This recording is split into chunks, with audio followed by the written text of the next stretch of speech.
صل على رسولنا صل على محمد صل على رسولنا صل على محمد صل على محمد صل على محمد صل على محمد صل على محمد صل على محمد صل. الله أكبر الله أكبر الله أكبر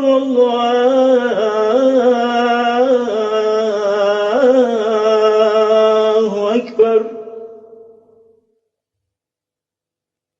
أشهد أن لا إله إلا الله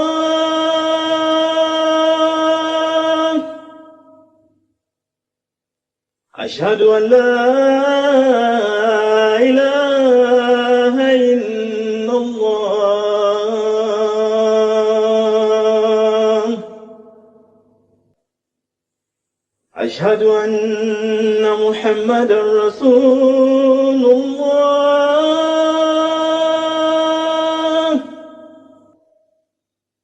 أشهد أن محمدًا رسول الله حي على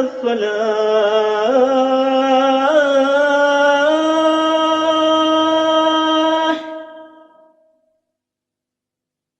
حي على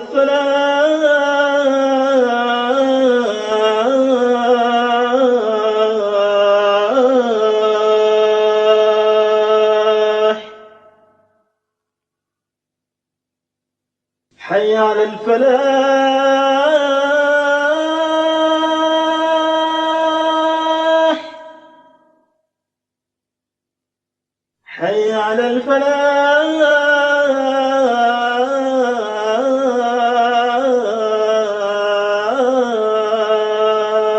الفلاح الله أكبر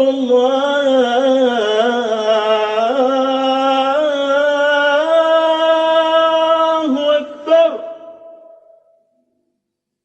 لا إله إلا الله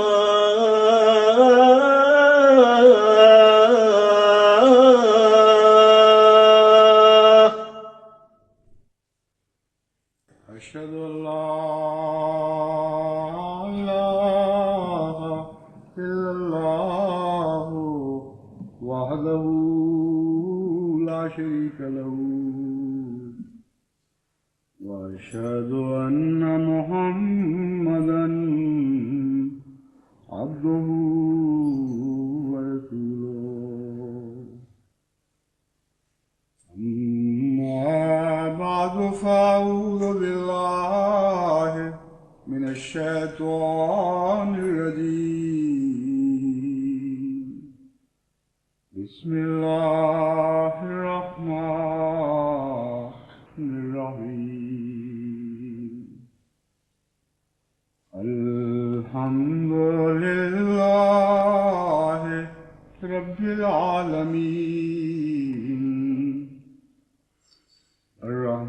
الرحمن الرحيم مالك يوم الدين إياك نعبد وإياك نستعين اهدنا الصراط المستقيم صراط الذين أنعمت عليهم غير المغضوب عليهم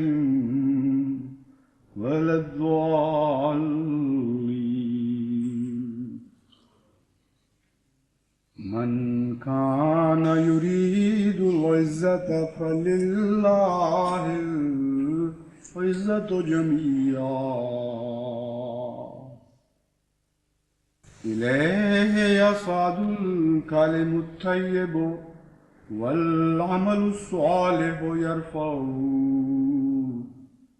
والذين يمكرون السيئات لهم عذاب شديد ومكر أولئك هو يبور.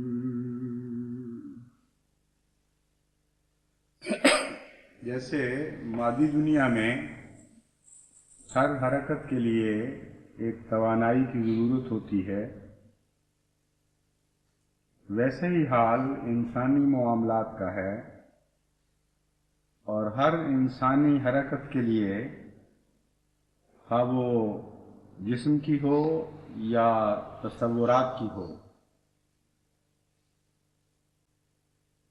کسی نہ کسی توانائی کے ذخیرے کی ضرورت ہوا کرتی ہے، اور بعینی ہی یہی عالم روحانی دنیا کا بھی ہے۔ روحانی دنیا میں بھی کسی توانائی کے ذخیرے کی ضرورت پڑتی ہے۔ مادی دنیا میں خواہ کیسی بھی طاقتور اور عمدہ اور کارآمد کارخانہ بنایا گیا ہو، مشین بنائی گئی ہو، کہ نہایت ہی بڑا اعلیٰ پیمانے کا کارخانہ تیار کر دیا گیا ہو، اگر توانائی اس سے آپ کھینچ لیں تو وہ ساری محنت، ساری کوشش، ساری صنعائی بیکار چلی جائے گی۔ اسی طرح انسانی معاملات میں بھی کئی قسم کے توانائی کے ذخیرے ہیں جن کو استعمال کر کے انسانی معاملات حرکت میں لائے جاتے ہیں۔ محبت بھی اس میں اثر انداز ہوتی ہے اور نفرت بھی اثر انداز ہوتی ہے، غصہ بھی اثر انداز ہوتا ہے اور رحم بھی اثر انداز ہوتا ہے۔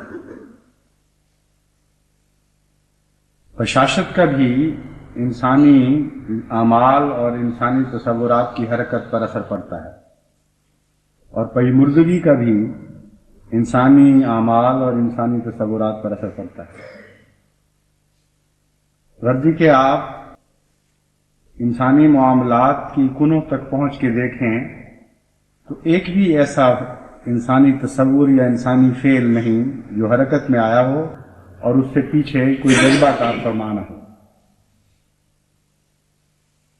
مگر جذبات کی کیفیت یہ ہوتی ہے کہ وہ دونوں طرح سے استعمال ہو سکتے ہیں، اور یہی حال توانائی کے ہر دوسرے ذخیرے کا ہے۔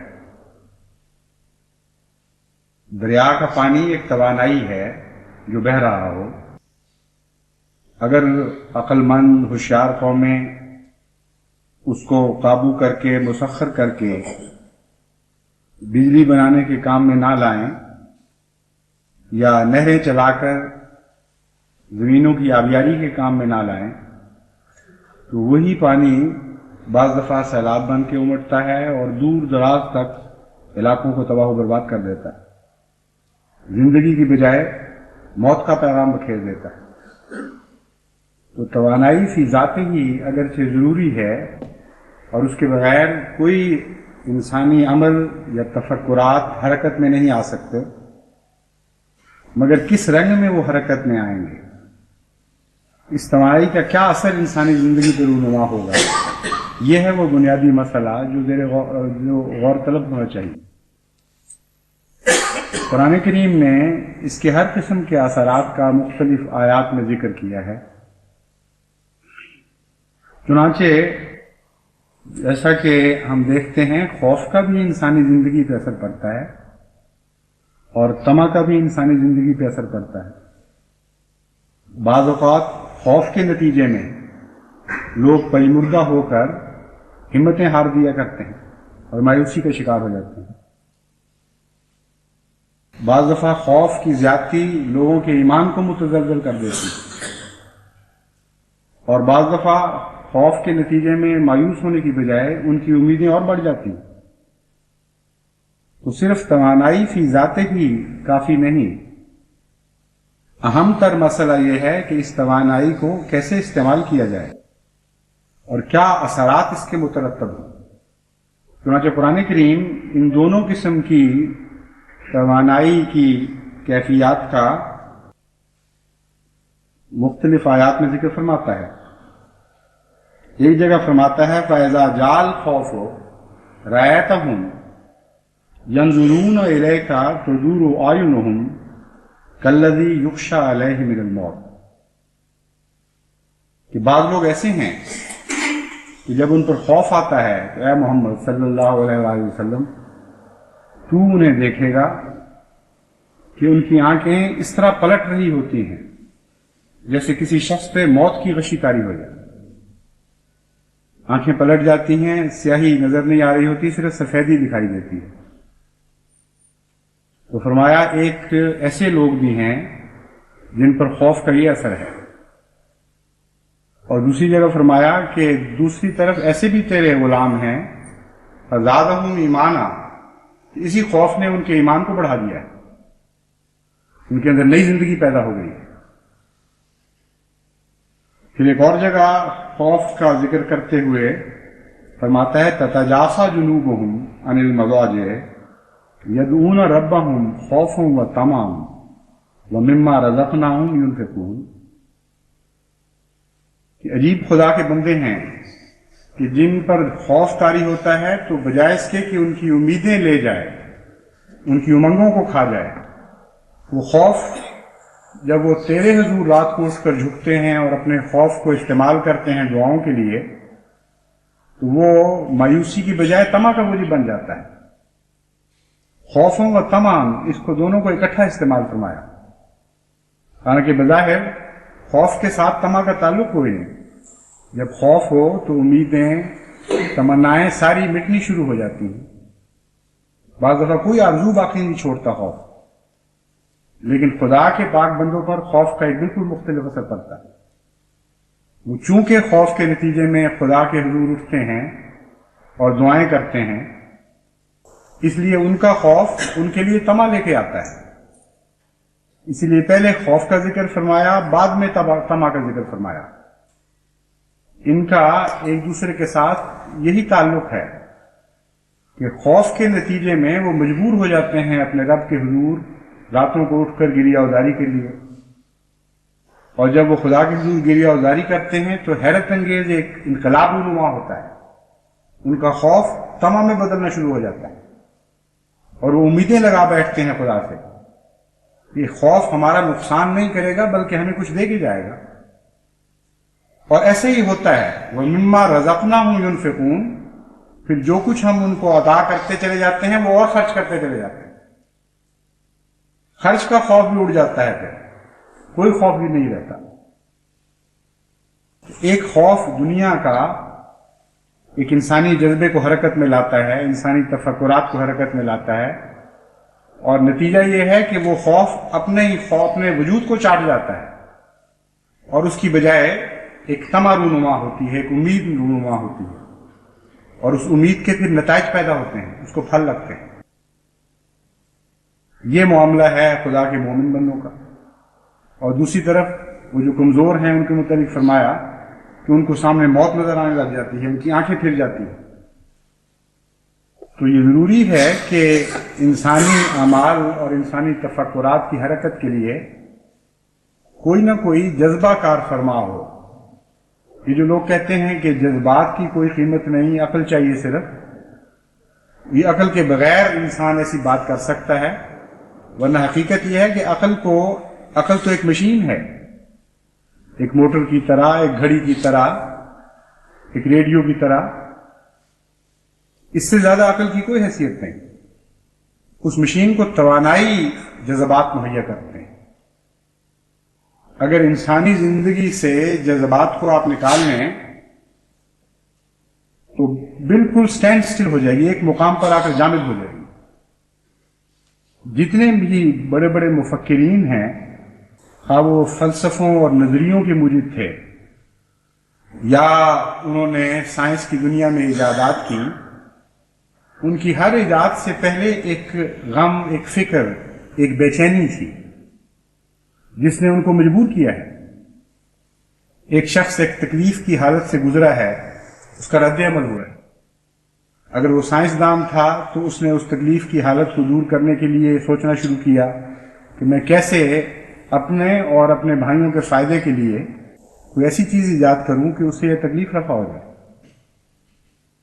ایک مفکر تھا تو اس نے یہ سوچنا شروع کیا کہ انسانی معاملات میں یہ وجوہات ایسی ہیں جو غم پیدا کرتی ہیں، دکھ پیدا کرتی ہیں. یہ نظام ناقص ہے، اس کی تبدیلی ہونی چاہیے. اور وہ ذاتی صدمہ جو اس کو کسی سے پہنچا تھا، وہ ٹھوکر جو اس کے جذبات کو لگی تھی، اس نے اس کے دماغ کو حرکت دی اور وہ ایک نظریہ لے کے دنیا کے سامنے آیا. غرضی کے ہر انسانی فکر کے پیچھے کوئی نہ کوئی جذبہ کار فرما آپ کو نظر آئے گا. وہی جذبہ برعکس نتیجے بھی پیدا کر دیتا ہے. بجائے اس کے کہ ایجاد کی طرف توجہ مائل ہو، ایک غم جو ہے مایوسی کی طرف اور دنیا سے پیچھے ہٹ کر دنیا سے بھاگنے کی طرف انسان کو مجبور کر دیتا ہے. کاہلی اور سستی پیدا کر دیتا ہے. انسان نفسیاتی مریض بن جاتا ہے. اسی طرح تفکرات کی دنیا میں بھی تفکرات بھی منفی پیدا ہو جاتے ہیں بعض لوگوں سے. کئی ایسے نظریے آپ کو نظر آئیں گے جن میں اسکیپزم نظر آئے گا کہ چھوڑ دو، بھاگ جاؤ، دنیا کو قطع کر دو، دنیا سے قطع تعلق اختیار کر لو اور الگ ہو کر موت کا انتظار کرو. اس کے پیچھے بھی ایک جذبہ ہے، اس فکر کے پیچھے بھی. غرضی کے جذبات اور عقل کا تعلق بالکل وہی ہے جیسے مشین کا اس توانائی سے ہو جس کے بغیر وہ مشین چل نہیں سکتی. قرآن کریم بھی ہر جگہ جذبات سے کام لیتا ہے. کہیں جذبات کو ابھارتا ہے، کہیں ان کو مناسبت عطا کرتا ہے، توازن ان کو بخشتا ہے. اور جس طرح ایک سائنٹسٹ توانائی سے کام لے رہا ہوتا ہے، اس سے بہت زیادہ عقل اور فراست کے ساتھ قرآن کریم انسانی توانائی کو توازن بخشتے ہوئے ان کو کارآمد چیزوں پر لگاتا ہے. یہ زمانہ جس میں سے ہم گزر رہے ہیں یہ اس لحاظ سے ایک بہت ہی خوش نصیبی کا زمانہ ہے کہ جماعت احمدیہ کے اوپر جو حالات وارد ہوئے انہوں نے جذبات میں ایک طوفان برپا کر دیا. وہ تمام محرکات جو جذبات کو انگیخت کرتے ہیں وہ سارے موجود ہیں. دوسروں کی نفرتیں جو مومنوں کے دل پر قیامت ڈھاتی ہیں، اس کے نتیجے میں بھی جذبات پیدا ہوتے ہیں. دوسروں کے غصے، ہاں وہ عمل کی شکل میں ہوں یا گالی گلوچ کی شکل میں ہوں، وہ بھی چڑکے لگاتے ہیں اور تکلیف پہنچاتے ہیں. اس کے نتیجے میں بھی جذبات پیدا ہوتے ہیں. دوسروں کے بلند بانگ دعاوی کہ ہم تمہیں ہلاک کر دیں گے، تباہ کر دیں گے، تمہارا کچھ نہیں چھوڑیں گے، وہ ایک قسم کا خوف پیدا کرتے ہیں اور اس کے نتیجے میں بھی جذبات پیدا ہوتے ہیں. ان جذبات کا کچھ اظہار تو ہم دیکھ رہے ہیں اور اللہ تعالیٰ کا بڑا احسان ہے کہ ان جذبات کے نتیجے میں جو جماعت احمدیہ کے پاس اس وقت ایک طوفان کی شکل میں موجود ہے. احمدی بےہودہ حرکتیں نہیں کر رہے، گالی گلوچ میں حصہ لے کر اپنے جذبات کو ضائع نہیں کر رہے، نفرتیں کر کے خود اپنے آپ کے اپنے دل کو اور اپنے اندرونوں کو جلا نہیں رہے، بلکہ ہر طرف خدا کے فضل سے جماعت کا یہ رد عمل ہے کہ راتوں کو اٹھتی ہے اور خدا کے حضور کی رضاکاری کرتی ہے. جو نمازی نہیں بھی تھے وہ بھی نمازی بن رہے ہیں. جن کو عبادت کا سلیقہ نہیں تھا انہوں نے سلیقے سیکھ لیے. جن کو لذت نہیں آیا کرتی تھی دعاؤں میں، ان کو اللہ تعالیٰ نے دعاؤں کی لذتیں بخش دی. لیکن صرف یہی کافی نہیں. قرآن کریم صرف اچھے خیالات یا اچھے کلمات پر بات کو نہیں چھوڑتا، بلکہ اس سے زیادہ استفادے کی طرف توجہ دلاتا ہے. ایک ایسی عظیم الشان روحانی سائنس کا کلام ہے کہ کوئی اس کی نظیر دوسری جگہ آپ کو نظر نہیں آئے گی. بظاہر یہ ایک بہت ہی اچھا منظر ہے کہ جماعت احمدیہ کے منہ سے پاک کلمات نکل رہے ہیں، دعائیں بلند ہو رہی ہیں اور نیک ارادے ہیں، بہت ہی خوشکن منظر ہے. لیکن قرآن کریم فرماتا ہے کہ یہ کافی نہیں، کچھ اور بھی چاہیے. تمہارے پاس بہت بڑی طاقت موجود ہے، اس طاقت سے تمہاری جو مشینری حرکت میں آنی چاہیے اس کا ایک بہت بڑا حصہ بعض دفعہ خاموش پڑا رہ جاتا ہے، تم اس کو حرکت میں نہیں لاتے. چنانچہ اسی کی طرف توجہ دلا رہا ہے اس آیت کریمہ میں جو میں نے آپ کے سامنے تلاوت فرمائی. من کان یرید العزت فللہ العزت جمیعا، جو کوئی بھی عزت کی تمنا رکھتا ہے وہ سنے کہ للہ العزت جمیعا، ہر قسم کی تمام تر عزتیں اللہ ہی کے پاس ہیں. اس لیے عزتوں کے لیے خدا کی طرف رجوع کرنا چاہیے. جب دنیا ذلیل کر رہی ہو تو اور زیادہ توجہ اس طرف مبذول ہونی چاہیے کہ عزتیں خدا کے ہاتھ میں ہیں، وہ جسے چاہے عزت عطا فرماتا ہے، جسے چاہے ذلیل کر دیتا ہے. لیکن خدا کے ہاں عزت پانے کا طریق کیا ہے؟ فرمایا الیہ یصعد الکلم الطیب، تمہارے جو پاک کلمات ہیں، نیک ارادے، نیک تمنائیں، حمد اور تسبیح، دعائیں اور عبادتیں، یہ ساری چیزیں خدا کی طرف حرکت کرتی ہیں اور آسمان کی طرف، بلندی کی طرف اٹھتی ہیں. چنانچہ اس منظر کو ہم دیکھ رہے ہیں، یہی ہو رہا ہے. لیکن فرماتا ہے کہ تم یہ نہ سمجھ لینا کہ محض جذبات کے نتیجے میں براہ راست دل سے اٹھنے والی دعائیں، براہ راست اٹھنے والے خیالات جو کسی انسانی عمل میں سے گزر کے نہیں جاتے، وہ اتنا بلند ہو سکتے ہیں کہ خدا تک پہنچ جائیں. اس جذبات کے پانی کو اپنے اعمال کی مشین میں سے گزارو، پھر وہ طاقت پیدا ہوگی جس کے نتیجے میں تمہاری باتیں آسمان تک پہنچا کریں گی. کیونکہ بلندی کی طرف چڑھنا بغیر توانائی کے ممکن نہیں ہے. کسی دنیا کی کتاب میں آپ ایسا کلام، اس کا ادنا سا نمونہ بھی نہیں دیکھ سکتے جیسا کہ قرآن کریم میں ہمیں جگہ جگہ نظر آتا ہے.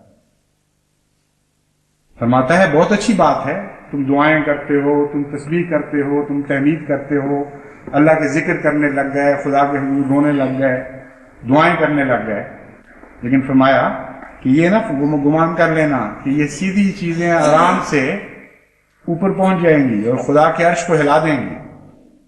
فرمایا والعمل الصالح یرفع، عمل صالح ضروری ہے ان کو بلندی عطا کرنے کے لیے. وہ توانائی جو عمل صالح مہیا کرتا ہے اس کی طاقت سے پاک کلام اوپر چڑھا کرتا ہے، ورنہ اس میں اوپر چڑھنے کی طاقت کوئی نہیں ہوگی. مشین تو ایک بن جائے گی لیکن توانائی کے بغیر حرکت میں نہیں آئے گی.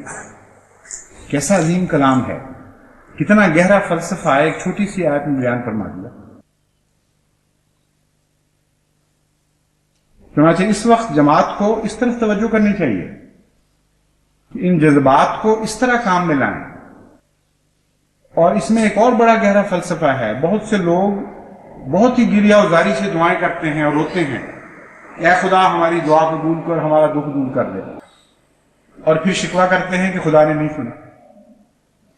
اللہ نے تو بتا دیا تھا کہ میں وہی سنوں گا جو مجھ تک پہنچے گا، اور مجھ تک وہی پہنچے گا جس کے پیچھے تمہارے نیک اعمال اس کو قوت بخش رہے ہیں. اس کے بغیر میرے آسمان تک تمہاری کوئی صدا نہیں پہنچے گی. چنانچہ اس بات کو پر غور کرتے ہوئے ایک اور پہلو بڑا لطیف اس آیت میں سامنے آتا ہے. الہ یصعد الکلم الطیب میں تو کلم جمع کا صیغہ استعمال فرمایا کہ پاک کلام کثرت سے جو انسان کے دماغ سے یا دل سے اٹھتے ہیں، خیالات یا کلام منہ سے نکلتا ہے، یہ سارے کے سارے ایک جمع کی شکل میں بیان فرمائے. نیک تمنائیں، دعائیں، نیک جذبات، یہ ساری چیزیں اللہ تک پہنچتی ہیں. والعمل الصالح یرفعہ میں واحد کا صیغہ استعمال فرمایا کہ نیک اعمال یا نیک عمل اس کو اوپر پر چڑھاتا ہے. پہلے جمع کی بات ہو رہی تھی، یہ واحد کہاں سے آ گیا بیچ میں؟ چنانچہ بعض لوگوں نے اس آیت کا ترجمہ بدلا دیا اس جمع کے بعد واحد کے صیغے کی مشکل کے نتیجے میں، اور یہ معنی کرنے کی کوشش کی گئی ہے بہت سارے تراجم میں، وَالْعَمَلُ الصَّالِحُ يَرْفَعُهُ، اور عمل صالح کا جہاں تک تعلق ہے اللہ اس عمل صالح کو رفع بخشتا ہے۔ بات تو کلام کی ہو رہی تھی، بات تو پاکیزہ جذبات کی ہو رہی تھی، اس کی رفع کے لیے کون سی طاقت ہے؟ اگر عمل کو اللہ رفع بخشتا ہے تو پھر اس کو رفع کون بخشتا ہے؟ اس لیے اس کا وہی معنی ہے کہ ہو کی ضمیر پہلے جو بیان کیا گیا اسی کی طرف جا رہی ہے۔ عمل صالح فاعل ہے، وہ رفع بخشتا ہے اس چیز کو جو پہلے گزری ہے۔ حضرت مسلم موعود نے اس کا حل ایک بہت پیارا تجویز فرمایا۔ آپ فرماتے ہیں کہ بسا اوقات قرآن کریم میں جمع کی طرف واحد کا صیغہ چلا جاتا ہے اور اس میں کچھ معنی مخفی ہوتے ہیں۔ یہاں معنی یہ ہوں گے کہ ہر کلام کے لیے ایک عمل صالح کی ضرورت ہے رفع بخشنے کی۔ پاک کلام خدا کی طرف رفع پاتا ہے، بلندی اختیار کرتا ہے، بشرطی کہ نیک اعمال ان میں سے ہر کلام کو قوت بخش رہے۔ جب اس بات پر آپ غور کریں تو اس آیت میں ایک اور معنی کا جہان کھلتا ہوا روشن ہوتا ہوا دکھائی دینے لگتا ہے۔ مراد یہ ہے کہ یہ ضروری نہیں ہے کہ آپ کے خیالات، آپ کے جذبات، آپ کی دعائیں خواہ کتنی بھی ہوں، ایک یا دو یا چند اعمال صالحہ ان سب کو رفع بخش دیں، بلکہ ہر نیکی یعنی خیالات کی نیکی کے ساتھ ایک نیک عمل وابستہ ہوا کرتا ہے، اور اتنے ہی خیالات رفع پائیں گے جن کے ساتھ تطبیق رکھنے والا، اطلاق پانے والا ایک عمل صالح بھی رونما ہو رہا ہو، وہ بھی وجود پکڑ رہا ہو۔ یعنی آپ اگر کسی کو نیکی کی نصیحت کرتے ہیں تو وہاں آپ کو یہ اندازہ ہو جائے گا کہ اس آیت کا کیا مفہوم ہے۔ ایک انسان اگر بدیوں میں ملوث ہو لیکن ایک خوبی اس میں ہو، وہ جب اس خوبی کے متعلق نصیحت پکڑتا ہے تو اس بات میں اثر ضرور ہوتا ہے۔ لیکن اگر اعمال صالح کیسے بھی ہوں، ایسی نصیحت کر رہا ہو جو نصیحت تو کر رہا ہے لیکن آپ اس پر عمل نہیں کر رہا، اس نصیحت میں جانی پڑے گی۔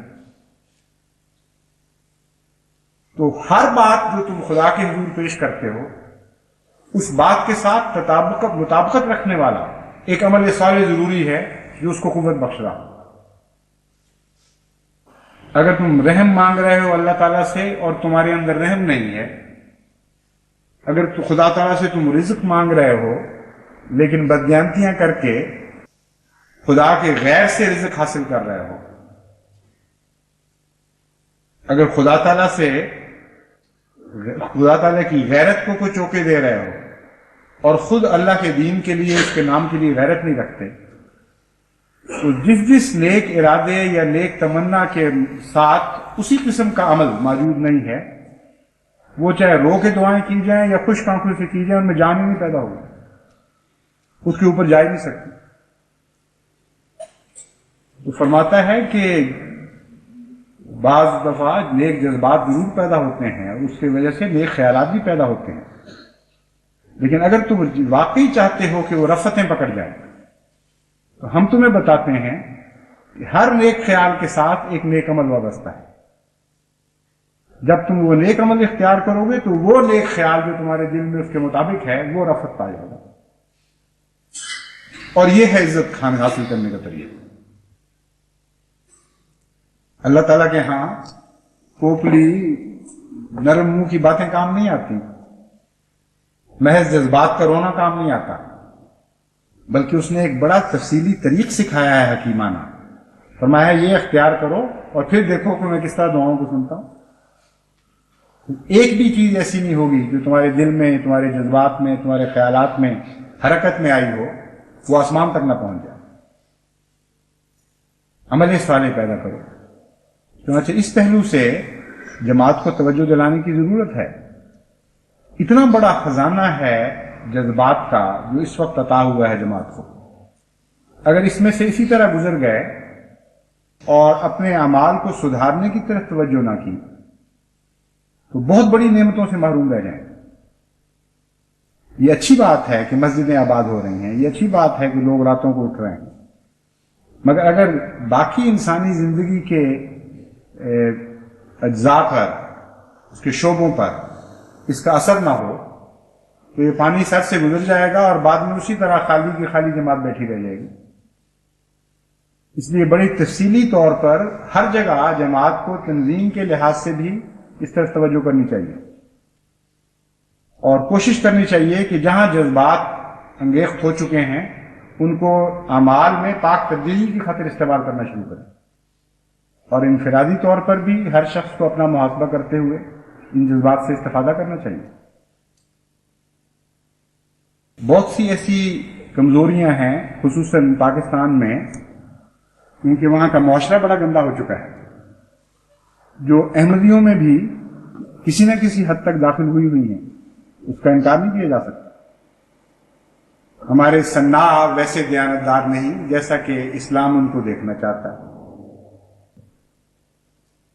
ہمارے مزدور اس طرح دیانتداری سے اپنی مزدوری کا حق ادا نہیں کرتے جس طرح اسلام ان کو دیکھنا چاہتا ہے، ہمارے کارخانہ دار اپنے صناعوں سے ویسا حسن سلوک نہیں کرتے جیسا کہ اللہ تعالیٰ ان کو دیکھنا چاہتا ہے، ہمارے مالک جو مزدور سے کام لے رہے ہوتے ہیں وہ اس کے جذبات کا، اس کی ضرورتوں کا، اس کے احساسات کا ویسا خیال نہیں کرتے جیسا کہ اللہ تعالیٰ ان کو دیکھنا چاہتا ہے۔ اور ہمارے تاجر، بسا اوقات ایسی رپورٹیں ملتی ہیں کہ ان میں ایک بڑا حصہ ہے جو دیانتداری کے اعلیٰ تقاضوں کو پورا نہیں کرتا۔ ربا کے دکانداروں کو انہی دنوں میں توجہ دلایا کرتا تھا، ربا کے مزدوروں کو توجہ دلایا کرتا تھا، ربا کے ٹانگا بانوں کو توجہ دلایا کرتا تھا، کیونکہ جلسے کے دن قریب آتے تھے۔ اس طرف توجہ کرو، بہت دور دور سے لوگ آئیں گے اور دیکھیں گے، لیکن اب تو لوگ آئیں یا نہ آئیں، احمدی آ کے دیکھیں یا نہ دیکھیں، تمام دنیا کی نگاہیں جماعت احمدیہ کی طرف مرکوز ہو چکی۔ اس لیے ایک تو جلسہ سالانہ کا ایک ایسا منظر پیدا ہو گیا ہے کہ ساری دنیا اس جلسہ سالانہ میں سے گزر رہی ہے۔ کبھی جماعت کو اس غور سے نہیں دیکھا گیا جیسا اس دور میں دیکھا جا رہا ہے۔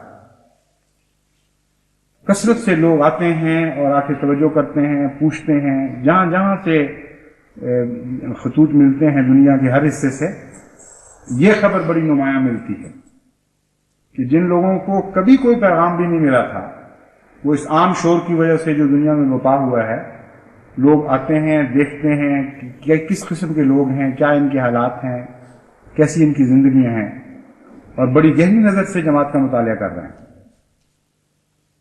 اصل تو خدا کے در کے درویش اور فقیر وہ ہیں جو خدا کی خاطر بدعمالیوں سے ہجرت کرنے کی کوشش کرتے ہیں اور نیکیوں کی طرف حرکت کرتے ہیں۔ یہ وہ حرکت ہے جو خیالات کو رفعت بخشے گی، یہ وہ حرکت ہے جو ان کی دعاؤں کو طاقت عطا کرے گی اور وہ بلند ہوں گے۔ اس حرکت کی ضرورت ہے۔ اس لیے ربا بالخصوص اس لیے میرے مخاطب ہے کہ ربا جماعت کا مرکز ہے، اور ربا میں جتنا دکھ اس وقت موجود ہے اتنا میری ہوش میں تو کبھی یاد نہیں کہ اتنا شدید دکھ کبھی پیدا ہوا ہو۔ بچہ بچہ شدید دکھ میں مبتلا ہے۔ اس لیے یہ ایک خزانہ ہے اگر ہم قرآن کی حکمتوں کے مطابق اسے استعمال کریں، ان حکمتوں کے مطابق جو قرآن ہمیں سکھاتا ہے۔ اور قرآن فرماتا ہے کہ اس سے جذباتی فائدہ صرف نہیں اٹھانا، نظریاتی فائدہ صرف نہیں اٹھانا، بلکہ عملی فائدہ اٹھاؤ اور عملی زندگی میں ایک تغیر برپا کر دو۔ یہ اگر پیدا ہو جائے تو اس ابتلا سے ہر پہلو سے جماعت کامیاب اور سرخرو ہو کے نکلے گی، ایک نئی جماعت وجود میں آ جائے گی، ایک نئی زمین پیدا ہوگی، ایک نیا آسمان پیدا ہوگا۔ اس لیے بہت ضرورت ہے کہ ہم بڑی تفصیلی کوشش اور محنت کے ساتھ جماعت کے تنظیمی اداروں کے سربراہ بھی اور افراد اپنے طور پر بھی یہ کوشش کریں کہ ہم اپنی بدیوں کو جھاڑ دیں اس ابتلا کے دوران، اور نیکیاں پیدا کر کے نیکیوں کا لباس اوڑھ کر اس سے نکلیں۔ اور اس وقت یہ سب سے آسان ہے۔ اگر اس وقت اس سے کام نہ لیا گیا تو پھر جو جماعت ابتلا میں اصلاح نہ کر سکے پوری طرح، وہ اچھے حالات میں کبھی نہیں کیا کرتی۔ یہ تو اصولی بات ہے۔ کہتے ہیں لوہا جب نرم ہو اسی وقت اس کو شکلیں عطا کی جا سکتی ہیں، جب لوہا سخت ہو جائے تو پھر جس حالت میں سخت ہو گیا پھر ویسے ہی رہ جاتا ہے۔ لوگ کہتے ہیں سونا جب آگ میں پڑتا ہے تو کندن بن کے نکلتا ہے، ضرور نکلتا ہے، لیکن کندن بنانے کا طریقہ ہوتا ہے۔ اس لیے اسے کندن بنانے کی فکر کریں، اس آگ سے زیادہ فائدہ اٹھائیں۔ اور اب تو دن بھی معلوم ہوتا ہے کہ تھوڑے رہ گئے ہیں، اس لیے پیشتر اس کے کہ وہ آسانی کے دور آ جائے اور اللہ تعالیٰ کی فتح کو ہم نازل ہوتے دیکھیں، ہم اس فتح کے لیے ایک سجی ہوئی دلہن کے لیے تیار ہو جائیں، سورہ سنگھار کر لیں اپنے اخلاق اور اعمال کی دنیا میں، ایک نئی جماعت وجود میں آئے۔ یہ ہے وہ حقیقی فتح جس کا انتظار ہونا چاہیے۔ اگر یہ فتح نصیب نہ ہو تو پھر دوسری ہر فتح بے معنی ہو۔ اگر یہ حالت پیدا ہو جائے تو اس حالت میں جو شخص بھی مرتا ہے وہ لازماً خدا کے حضور ایک معزز انسان کے طور پر مرتا ہے، کیونکہ یہی ہے جو کلام الہی ہمیں بتا رہا ہے، من کانا یرید العزت فللہ العزت جمیعا۔ تم عزتیں چاہتے ہو، تم جن کو دنیا میں ذلیل کیا گیا ہے، تو عزتوں کے طریقے ہم تمہیں سکھا دیتے ہیں۔ تم یہ طریقے اختیار کرو کہ اپنے پاک خیالات کے مطابق اپنے اعمال کو پاک بنانا شروع کر دو، تو تم اس دنیا کی نہیں بلکہ آسمان کی عزتیں پا جاؤ، تم ملأ اعلیٰ میں شمار کیے جاؤ، تمہاری باتیں ہی صرف عرش کے کنگروں کو نہیں چھو رہی ہوں گی، تمہارا وجود آسمان کی بہشتوں میں داخل کیا جائے گا، اس دنیا میں رہتے ہوئے بھی تم آسمانی وجود شمار کیے جاؤ۔ کتنا عظیم الشان ایک انعام ہے جس کی طرف قرآن کریم کی آیت ہمیں بلاتی ہے، اور پھر بلاتی ہی نہیں بلکہ اس کے سارے طریق بھی سکھاتی ہے۔ عجیب کلام ہے خدا کا، روح فدا ہوتی ہے اور سجدے کرتی ہے جب اس پر غور کرتی ہے۔ بس میں تمام دنیا کے احمدیوں کو توجہ دلاتا ہوں کہ اس سے بھرپور فائدہ اٹھائیں، اور خصوصاً اہل ربا کو تو اس لیے بھی اٹھانا چاہیے فائدہ اس موقع سے کہ اگر وہ نہیں اٹھائیں گے تو لوگ مجھے تانے دیں گے، اور دیتے ہیں۔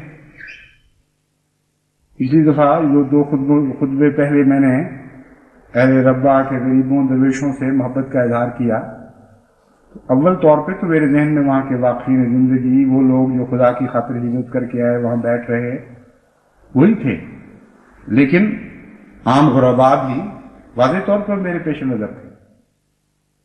تو بعض لوگوں نے یہ تانا شروع کر دیا کہ فلاں مزدور بے ایمانی کرتا تھا، فلاں صناع پیسے کھا گیا، فلاں تاجر دھوکے باز ثابت ہوا۔ تو امر واقعہ یہ ہے کہ جس طرح ماں کسی بچے سے زیادہ پیار کرے تو اس بچے کے تانے ماں کو ملا کرتے ہیں۔ کوئی معمولی سی بھی حرکت بیچارہ کر بیٹھے تو ماں کا سینہ چیر دیتے ہیں لوگ کہ تمہارے بچے نے یہ حرکت کی، تم تو بڑی تعریفیں کیا کرتی۔ وہی کیفیت میرے ساتھ کی جاتی ہے۔ غیر بھی لکھتے ہیں، غیر احمدیوں کے خط آنے شروع ہو گئے کہ آپ تو جماعت کے متعلق یہ باتیں کرتے ہیں، اور اچھی روحانی جماعت بن رہی ہے کہ فلاں شخص فلاں کے پیسے کھا گیا، فلاں شخص نے اپنی بیوی سے ظلم کیا، فلاں نے بچے سے اس نے سلوک نہیں کیا، عورتوں نے خط لکھنے شروع کر دیے۔ یہ اچھے درویش ہیں جو بیویوں کا حق ادا نہیں کرتے، یہ اچھی نندیں ہیں جو بھائیوں کو بیویوں کے خلاف کرتی ہیں، ان کے ذہن میں گندی باتیں بھرتی ہیں ان کی بیویوں کے متعلق۔ یہ اچھی مائیں ہیں جو اپنے بیٹوں کے گھر اجاڑ رہی ہوتی ہیں۔ ایک دو کی بات نہیں ہے، 20 خط اس مضمون کے آتے ہیں، اور ہر خط مجھے تکلیف پہنچاتا ہے، اور یہ جائز ہے اس لحاظ سے، ان کا حق ہے کہ مجھے لکھیں، اور جو اس کے نتیجے میں مجھے دکھ پہنچتا ہے وہ میرا کام ہے کہ اسے حوصلے سے برداشت کروں، اور اس کو بھی استعمال کروں جماعت کی اصلاح کے لیے. یہ بھی تو ایک جذبہ اور یہ بھی تو ایک توانائی ہے. بس ان سب باتوں کو ملحوظ رکھتے ہوئے میں اہل ربا کو خاص طور پر کہتا ہوں، ہاں ان کے امیر ہوں یا ان کے غریب، امیر تکبر کے نتیجے میں اپنے آپ کو تباہ نہ کریں اور غریب اپنی غربت کو کفر میں نہ تبدیل ہونے دیں. خدا پر بھروسہ رکھیں، رزق خدا تعالیٰ عطا فرماتا ہے. اگر دیانتداری سے کام لیں گے، دیانتداری سے کام کریں گے، اپنی تجارتوں کو پاک اور صاف کریں گے تو اللہ خیر الرازقین ہے. اس کا تو وعدہ یہ ہے کہ جب خوف اور طمع کی حالت میں تم مجھے اٹھ کے پکارتے ہو، مما رزقناہم ينفقون، پھر ایسے لوگوں سے میں یہ سلوک کرتا ہوں کہ ایک جاری چشمہ ان کو نعمتوں اور رزق عطا فرماتا ہوں، وہ خرچ کرتے چلے جاتے ہیں اور میں دیتا چلا جاتا ہوں. خدا کرے کہ ایسا ہی منظر ہم.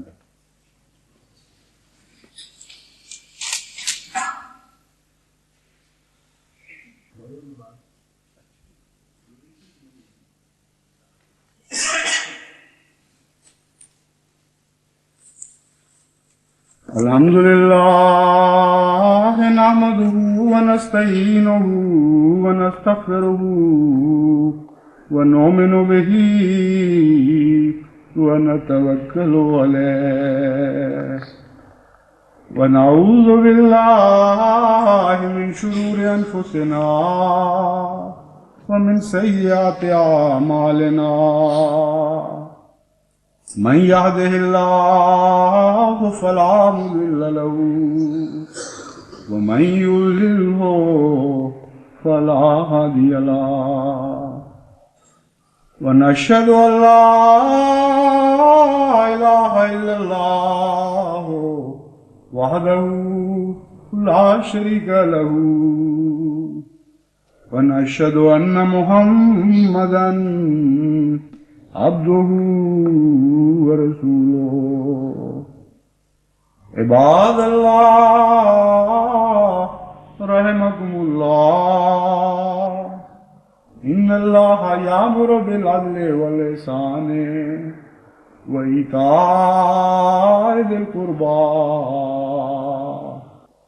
وينهى عن الفحشاء والمنكر والبغي يعظكم لعلكم تذكرون.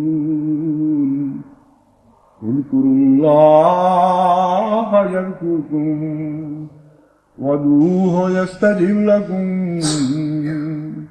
ولذكر الله أكبر.